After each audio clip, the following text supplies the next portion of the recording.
Early, we'll have a couple of songs as we get started tonight. Redeemed, how I love to proclaim it. Redeemed by the blood of the Lamb. Redeemed through his infinite mercy. His child and forever I am. Redeemed and so happy in Jesus. No language my rapture can tell.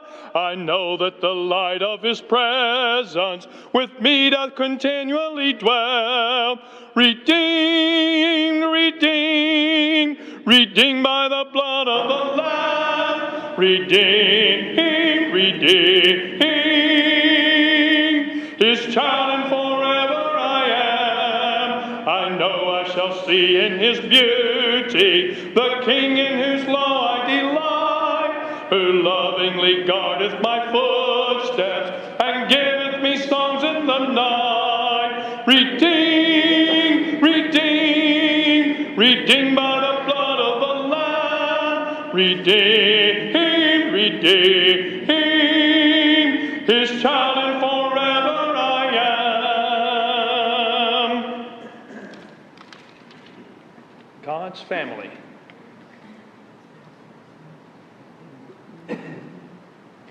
We're part of the family that's been born again. Part of the family whose love knows no end. For Jesus has saved us and made us his own. Now we're part of the family that's on its way home. And sometimes we laugh together, sometimes we cry, sometimes we share together heartaches and sighs. Sometimes we dream together of how it will be when we all get to heaven, God's family. And though some go before us, we'll all meet again just inside the city. As we enter in, there'll be no more parting. With Jesus we'll be together forever, God's family. And sometimes we laugh together, sometimes we cry, sometimes we share together heartaches and sighs. Sometimes we dream together of how it will be when we all get to heaven, God's family.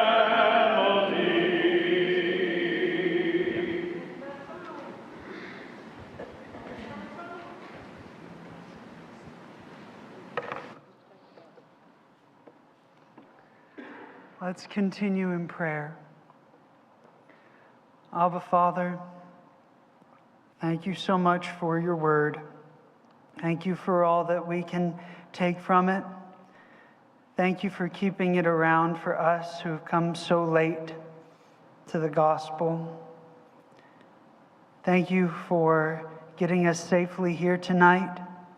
Please be with those who want to be here but cannot be.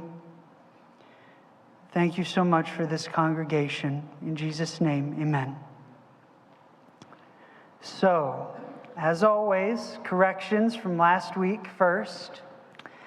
First off, in last week's discussion of the tabernacle and the law, I had meant to point you towards my primary resource for that discussion in case any of you wanted more information. On the Reliability of the Old Testament by Kenneth Kitchen. I'll say it again. On the Reliability of the Old Testament by Kenneth Kitchen. As with any research material, take it with a discerning eye.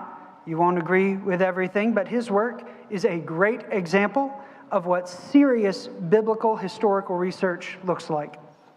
I also want to correct my off-the-cuff answer from last week for the interpretation of tahash in Exodus 26:14. That's the word referring to the material for the outermost layer of the cover of the tabernacle. I responded then that the Hebrew word simply meant blue. First of all, that was just egregious misremembrance on my part. That's what the Greek means.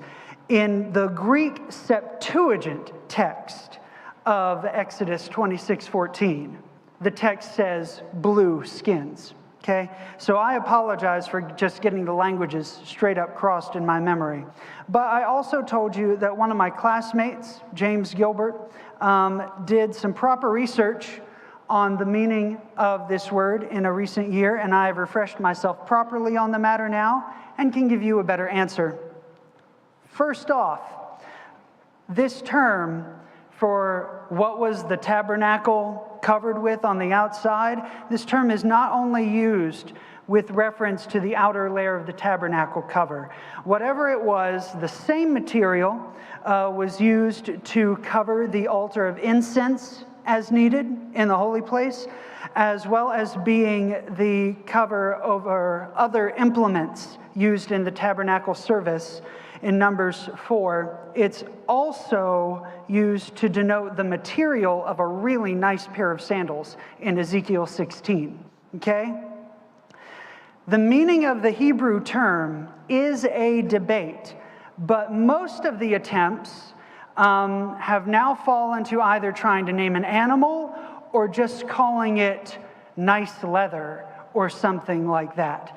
The truth is somewhere in between. It is an animal, and it is kind of nice, but that needs clarification. The big problem with the animal suggestions, the way they've come up short, is one major reason. Badgers, manatees, porpoises, they are all unclean animals. That has not stopped people from putting them into translations, but they are all unclean animals, and the hide of a dead unclean animal would have been unclean as well. We have that in Leviticus 5, Leviticus 11. Handling live unclean animals was a permissible reality, right? But they had to make sure not to eat them or touch them after death, which would have, again, included their hides. I support the notion that it is a bad idea to translate a Hebrew term on the assumption that it would not have mattered if they were clean or unclean in this physically holy space. It just doesn't track for me. That would have been counterintuitive to many other aspects of the religious expectations of Yahweh's covenant. Furthermore, the hide of an unclean animal was not the only option available for waterproofing the tabernacle. And I do agree that that was a practical purpose of the outer layer of the tent. So, how did they waterproof it? Well, we mentioned last week that tahash seems to be one of the many Egyptian loanwords in Exodus, and the Egyptian word tahas referred at this time to leather cured in a special way with oil, which would ultimately render it water resistant. The Egyptian word also occurs in the context of footwear in Egyptian literature. So oil-cured leather makes sense of the sandals in Ezekiel 16 and the material's role in the tabernacle space. So tahash does not seem to have referred to the hide of a particular animal, much less an unclean marine mammal, but rather to curing a hide with oil so as to make it water repellent. Most likely, they would have used the hide of a clean animal for this purpose within the holy space of the tabernacle. And there you go. That's free with your tuition. But next, tonight, I want to talk about a couple of metal animals that appear in our Bronze Age texts. The creation of one was considered a sin, and the creation of the other was commanded by God. The golden calf of Exodus 32 and the bronze serpent of Numbers 21. Both were made for the Bronze Age Israelites, but I will reinforce tonight how they served two fundamentally different purposes in a Bronze Age mind. So it's okay for one to be put down and the other one to be allowed or even commanded. And after that, we're going to talk about Nadab and Abihu, because we were all excited about that. First, the golden calf. There is no need to challenge your already existing impression that the golden calf served an idolatrous purpose. Congratulations, you know the end of the story. But in the meantime, the Israelites turned to expecting divine leadership out of the graven image of a calf, putting aside, one, their outspoken verbal agreement, Exodus 24, before Moses disappeared up the mountain, with Yahweh's primary commandment to abstain from such images, Exodus 20. This is the first thing that they were told. You can't use the argument you had one job. That does not count when you have 633 laws or so. But this was their first job. Have no other gods before me. And in Hebrew, before should not be taken in a sense of primacy. It means in my face, in my presence. Don't have any other gods around me. Not allowed. And don't make any graven image of anything in heaven above or on earth below or anything like that. So, and they had agreed to that. Like virgins at a wedding without enough oil for their lamps, like a seed sown in bad soil, and like many of us Christians, their meager readiness was too quickly exhausted. And they used the golden calf as an attempted solution.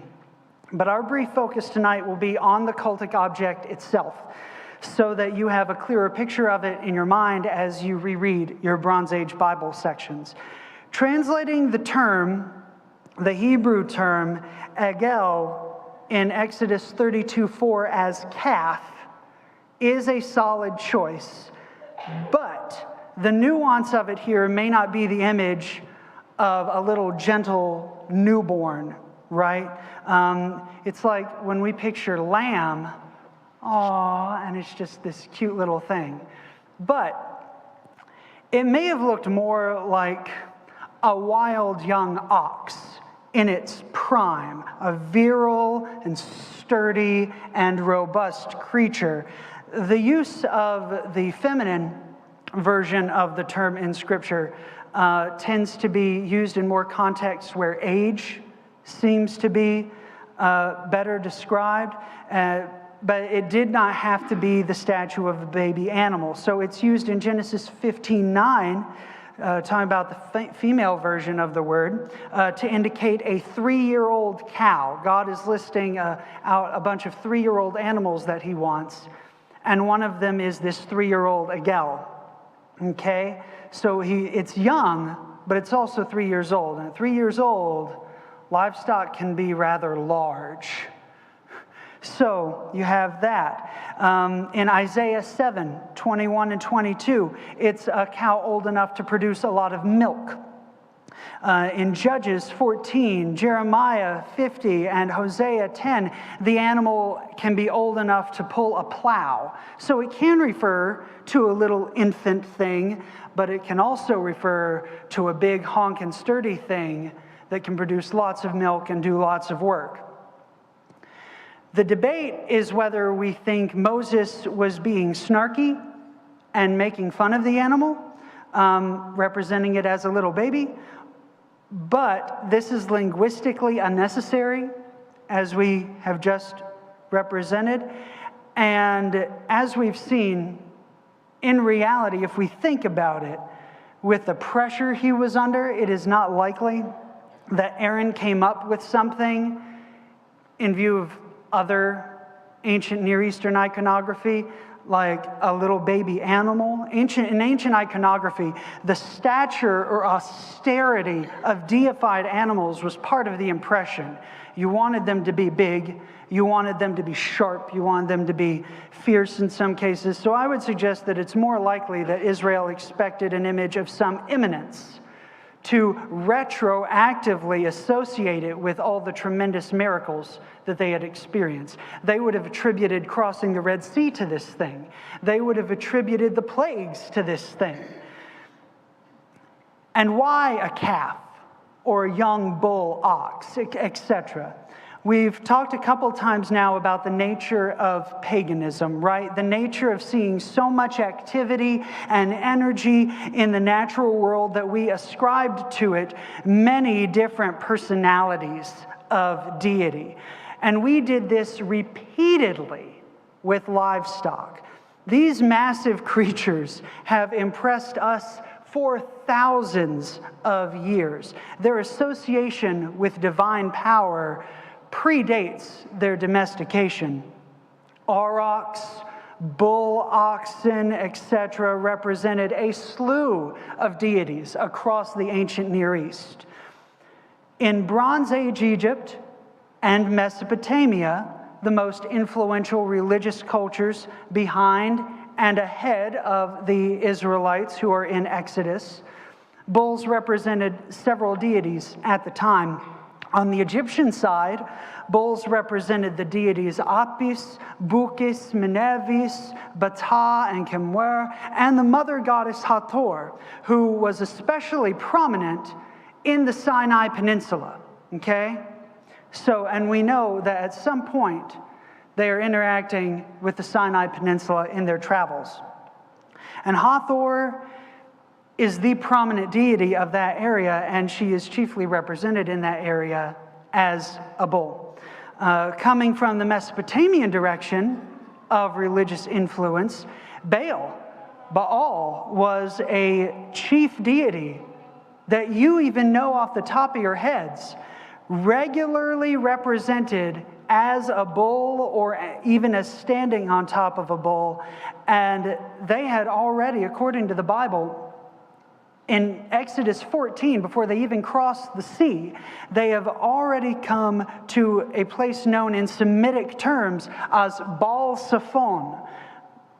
So the boundary between Egyptian cult bulls and Mesopotamian cult bulls is not some hard line. It collides, but there is bull worship behind and ahead of the Israelites. There's that religious culture.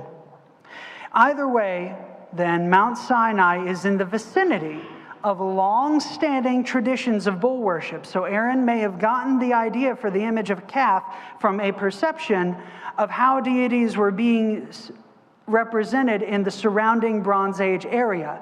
They didn't just pass through vacant places. The Israelites were constantly on the outskirts of where people lived in their journey. So being able to be exposed to this kind of iconography is certainly on the table. Typically, such a religious object would have been initially shaped out of wood and then overlaid with gold. Aaron specifically requested earrings everyone was wearing, which fits with a plan to only make a gilded image rather than a solid gold one. This also makes good use of the Hebrew vocabulary representing his effort. In Exodus 32, verse 4, we'll read it in English. He accepted the gold from them, fashioned it with a stylus, and made a molten calf. Then they said, "These are your gods, O Israel, who brought you up out of Egypt."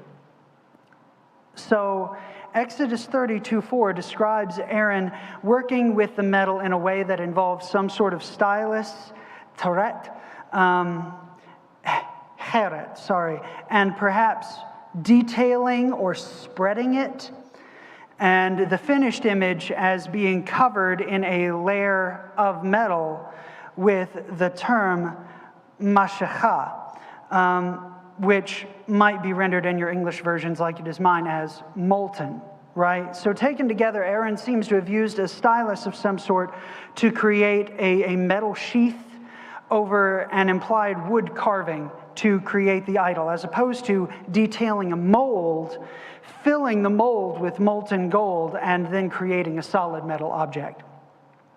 And the fate of the golden calf may have been just as much a matter of Bronze Age thinking as the divine bovine itself. In Exodus 32:20, okay, Exodus 32 verse 20, we'll read that one. He took the calf they had made and burned it in the fire, ground it to powder, poured it out on the water, and made the Israelites drink it. This is when Moses has come back, of course.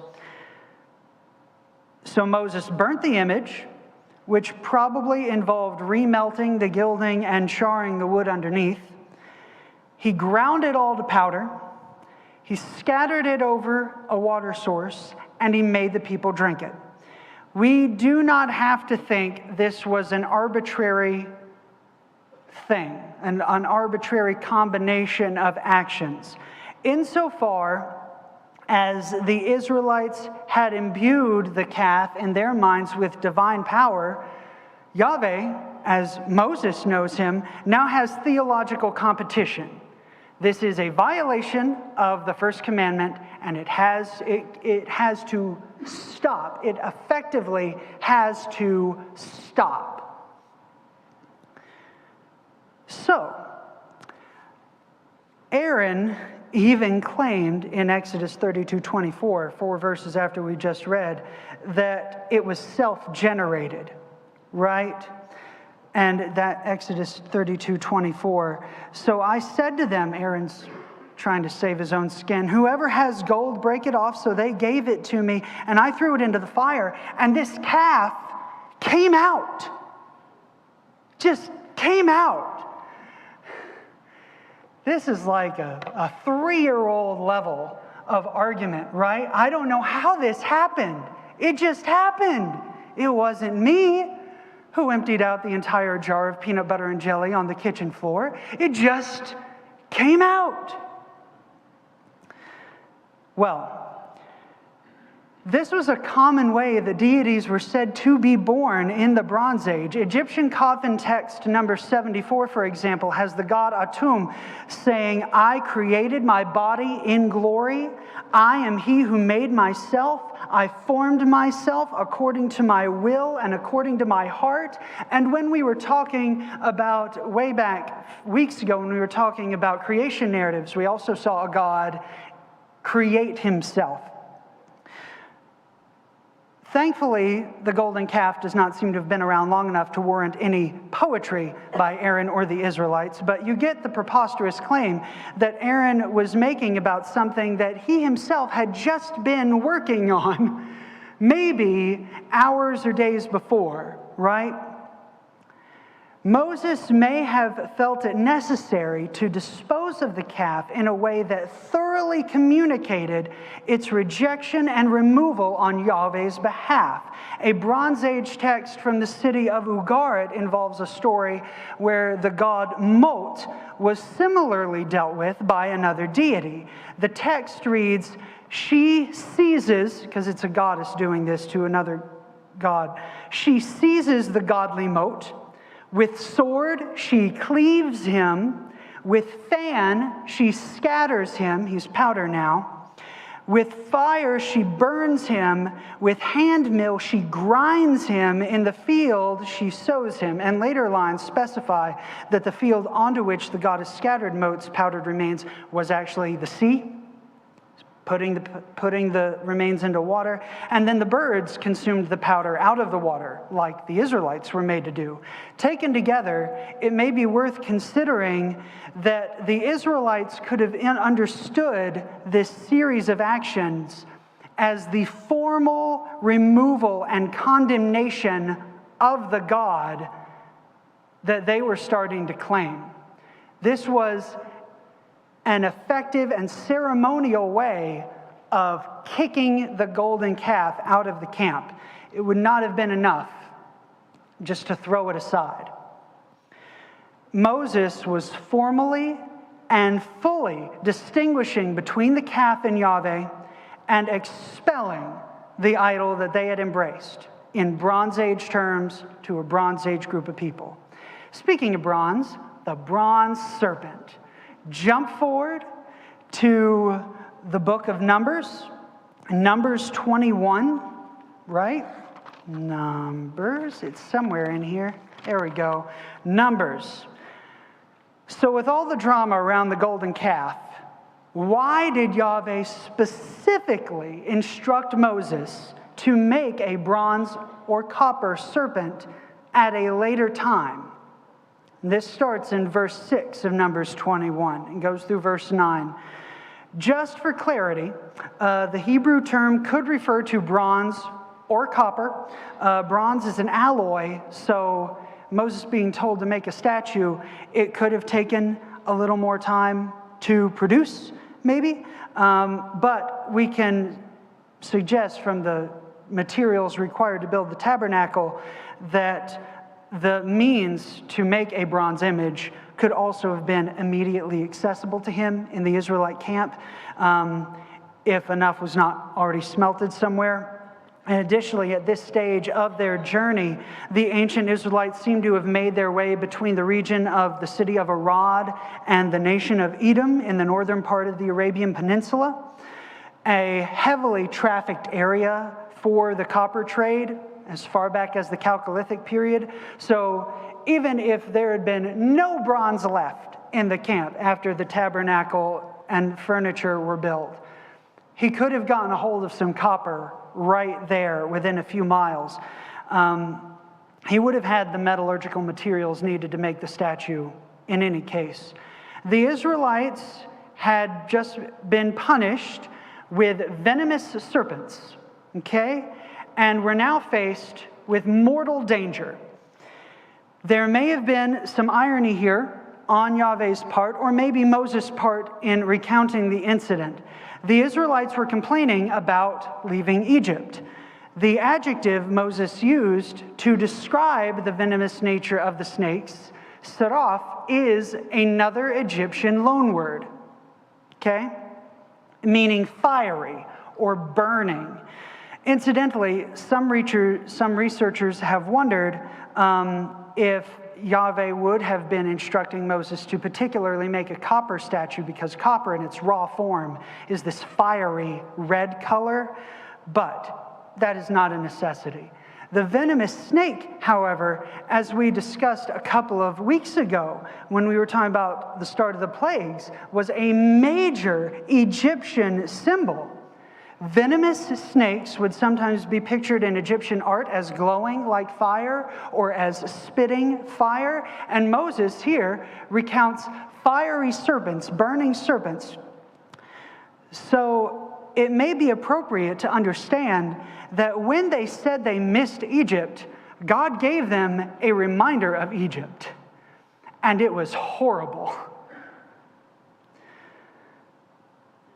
Venomous snakes, however, were given an all too easy solution. Just look where you are supposed to look, namely at a bronze representation of this snake that's bitten you, and you'll be fine. So what do we do with that? The difference between the metal animal and the golden calf, because Israel invests a lot in both. The difference between this metal animal and the golden calf is the same as the difference between theology and medicine. There doesn't have to be one, but there can be, and it can be very clear. You can certainly believe that divine power and healing are linked, even today. But we can also appreciate the practical difference, and so could they, between the worship of an object as deity and the use of an object to appeal to deity. This is allowed. All in all, the bronze serpent had function a lot more in common with the tabernacle and its furniture, or according to Jesus, even the Son of Man on a Roman cross, than it did the golden calf at the foot of Mount Sinai. This is an object that has been provided to them to appeal to deity. We even have baptismal pools that we use, that Peter discusses in the same language, right? An appeal to God. So, it is not inherently an idolatrous object because it has the shape of an animal. Its use is completely and noticeably different. For now, we'll get to that. But the serpent statue was a means of reconciliation, not an act of pagan competition. It was never meant to represent an image to be worshipped. What is going on here is an avenue of healing that would be comprehended by Bronze Age Israelites, partly incorporating the notion of homeopathy, attaining a cure from the very source of an ailment. This goes back a long time, and it's a line of thinking that we still use today in medicine.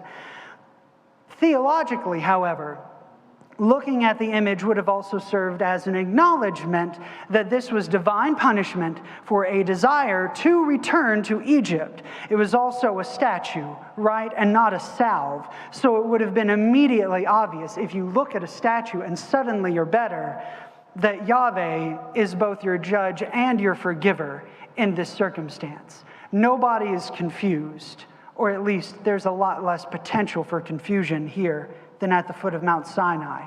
And beyond the mere concept of homeopathy, though, God's remedial instructions here also resonate with the Bronze Age notion of sympathetic magic. Now, magic, divinity, that is the practice of appealing to the divine powers through nature in any way is banned by the law. However,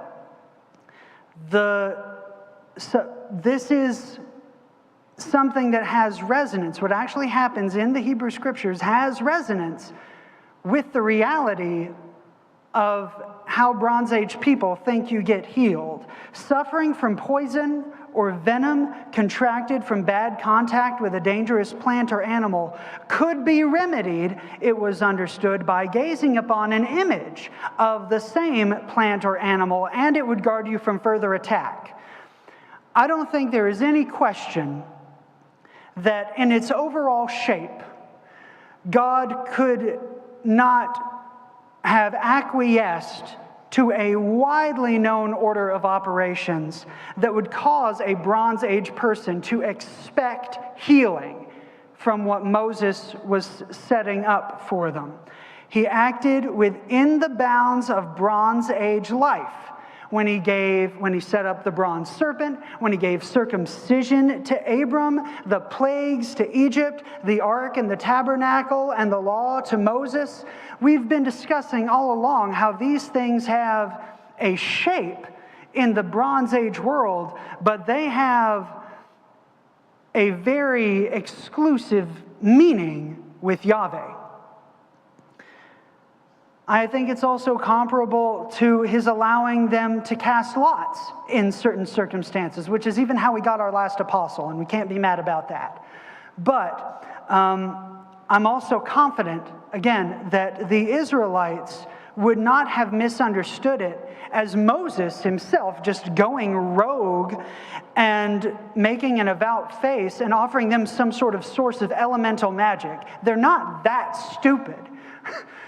These are people, however, who need things to make sense in terms that they can understand. Just like God needs to make sense to you in terms that you can understand.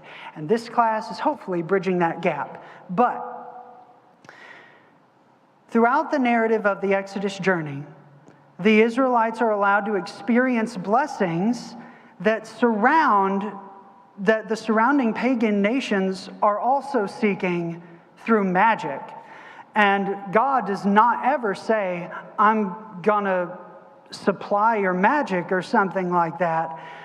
But on the surface, it didn't always look different. This is why there was initial competition between Moses and Aaron and the magicians of Egypt. They didn't quite get how vast the underlying scope of difference was. Under the appearance of the water turning to blood, under the appearance of frogs and gnats, there is a massive difference. And eventually, the magicians get it. We're dealing with something else. We're dealing with the finger of God. But it all looks like Bronze Age stuff to Bronze Age people. And so, rather than radically alter the means by which Bronze Age Israelites should seek his help or blessings, Yahweh opted instead to make it understood that he was the only one worth seeking by any means that might be appropriate, that he might deem appropriate. Lastly, some have argued, based on Isaiah's later use of the term seraph, that the statue Yahweh instructed Moses to make might have involved a more celestial or angelic representation, because we all know that when we think of seraphim, we think of something different, like angels, lots of wings, scary creatures. Namely, the serpent. Some researchers want to argue that the serpent statue Moses made might have had wings. This is not a necessity of the Hebrew in Numbers, but ancient Near Eastern peoples did indeed incorporate additional composite features into art when representing a relationship between deities and animals. That's why we have griffins and minotaurs and basilisks and so on. If they are not around God's throne in heaven right now, God at least had angels appear to more than one of his prophets as composite creatures.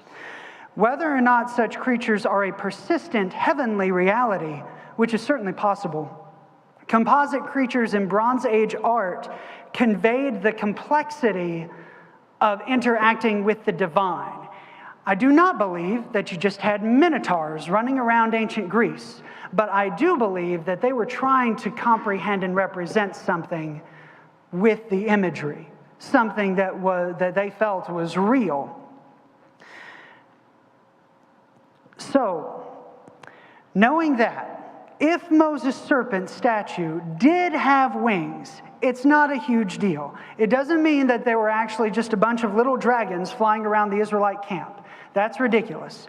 The Hebrew vocabulary for the live snakes is actually more consistent in the passage. The statue is referred to 3 different ways. The statue very likely could have looked a little bit different than what is going around biting everybody. But if Moses happened to put wings on the statue, it would have captured the divine nature of the event for the Israelites looking upon it. Personally, at this point, I don't think it had to have wings, but I just wanted you to be aware of your options. So also, free with your tuition. In any case, again, the same serpent statue, however, did eventually get sucked into later Israel's pagan habits in the Iron Age. 2 Kings 18 verse 4 records how Hezekiah was motivated to break this same statue into pieces because the people had come into the habit of burning incense to it and worshiping it, perhaps under the influence of local Iron Age serpent cults, the Midianites, Sea peoples, Egyptians, with which Israel had more contact again in the 8th century under Hezekiah. They all had snake cults. So at that point, it did have to be eliminated. At that point, it was just as bad as the golden calf, but not originally. Now, the deaths of Nadab and Abihu and others, okay? It is hard. This takes us to Leviticus 10, and it is very brief. Their mistake and their death happens in 2 verses. Then Aaron's sons, Nadab and Abihu, each took his fire pan, his censer, and put fire in it, set incense on it, and presented Zar-esh. presented strange fire, illicit fire, unauthorized fire before Yahweh, which he had not commanded them to do. So fire went out from the presence of Yahweh and consumed them so that they died before Yahweh. It is hard to tell from the commands that we do have how Nadab and Abihu prepared their fire inadequately. But while he was scant on the details, Moses made clear the fatal result of their misdeed was justified in hindsight, as justified as it was tragic. He said to Aaron immediately afterward, "This is what Yahweh spoke. Among the ones close to me I will show myself holy, and in the presence of all the people I will be honored." Nadab and Abihu seem to have made the same mistake together, and the adjective zar, meaning strange or illicit in the sense of something different than what belongs, modifies the noun esh, fire, which in the case of incense would not have referred to open flames in their dishes, but to coals that are still kindled. That's how incense worked. You couldn't just drop the plant matter into an open flame. It would just disintegrate. But you'd put it on hot coals that were still kindled, onto which they could mix the sprinkle of spices and that's the incense, and it would smoke on the coals. The source of the coals may have been the problem. Rushing out with smoking incense was not the problem. Yahweh, in the preceding verses, and this is a good place to ignore a chapter division in an English Bible. I wish it was not there. But Yahweh had just expressed his radiant presence, in part by shooting fire onto the bronze altar in front of his new tent and consuming an offering. In the Bronze Age, including in the law provided to the Israelites, incense smoke was understood as a screen of separation between human and divine presence. So Yahweh made his presence clear, and these two appointed priests scrambled to get into an effective position. That was good. But given that they were already in the tabernacle court, according to verse 12 of the previous chapter, when they helped their dad with some blood, and we are not aware of any other defilement up to this point, we wonder what's happened. Everything has been fine until this moment. Maybe researchers wonder if maybe they incorporated something pagan that they had seen and shouldn't have. Maybe they left briefly the court and got the coals from somewhere just outside the tabernacle courtyard. In either case, they breached the painstakingly achieved sanctity of that point between heaven and earth, and they paid for it with their lives. Maybe they missed something they should have done first. We don't know. But in the ancient Near East, people had a wider appreciation for the value of sacred space than we have cultivated within our own society. There were designated points on earth where things had to be done right because they are divine and because we depend upon a good relationship with the divine. This is ancient common sense. If we faltered in our interactions at those special points on earth, it wasn't the kind of thing you shrugged off. There was punishment. And if the punishment was fatal, it would be up to the others to learn the lesson for the group. In our modern humanistic arrogance, we have found it difficult to swallow one of the Bible's occasionally repeated lessons. Human life is not the ultimate good. God and his place among us is the ultimate good. Since at least the Bronze Age, we have actually had that in writing, but somehow we have forgotten it. Nadab and Abihu in the tabernacle, Achan and his family when he violated the dedication of Jericho to Yahweh, the Philistines and the Israelites at Beth Shemesh, and even Uzzah when they each transgressed the ark of God's covenant, the soldiers who mocked God's prophet Elijah, the young men who mocked God's prophet Elisha and were mauled by bears, the Corinthians who died as a result of the abuse of the Lord's Supper, and the would-be influencers of that same congregation who were warned, if anyone damages God's temple, God will damage him, 1 Corinthians 3. Every moment that we or King David or anyone else have thought that those moments were out of order or unfair, we have had our priorities different than those of Yahweh.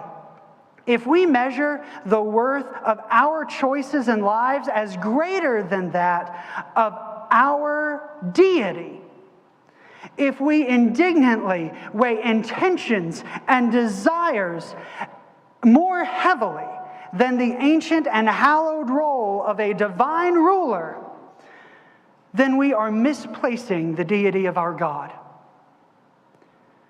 Are we the clay? Or are we the potter?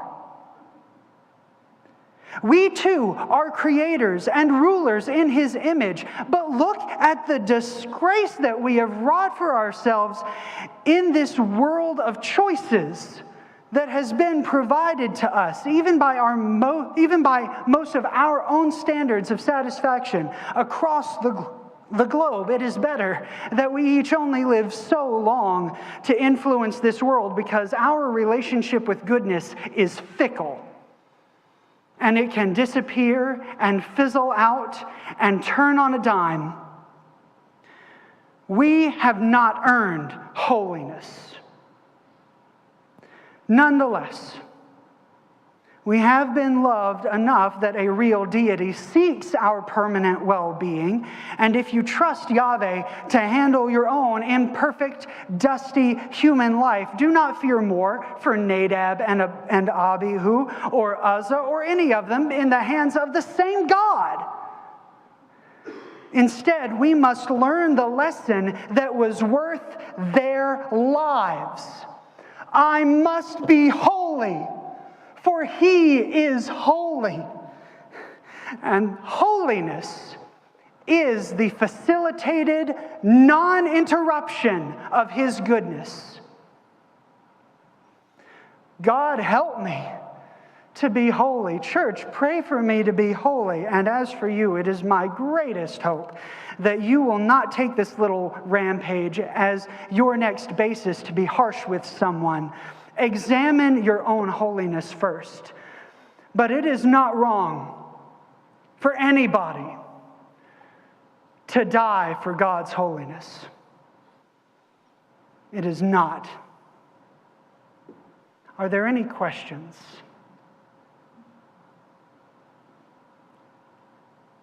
Okay, I've scared you all. I'm so sorry. You're going to be okay. Just listen to some smooth jazz on the way back home. Say a prayer. It's going to be okay. God loves you. You are dismissed.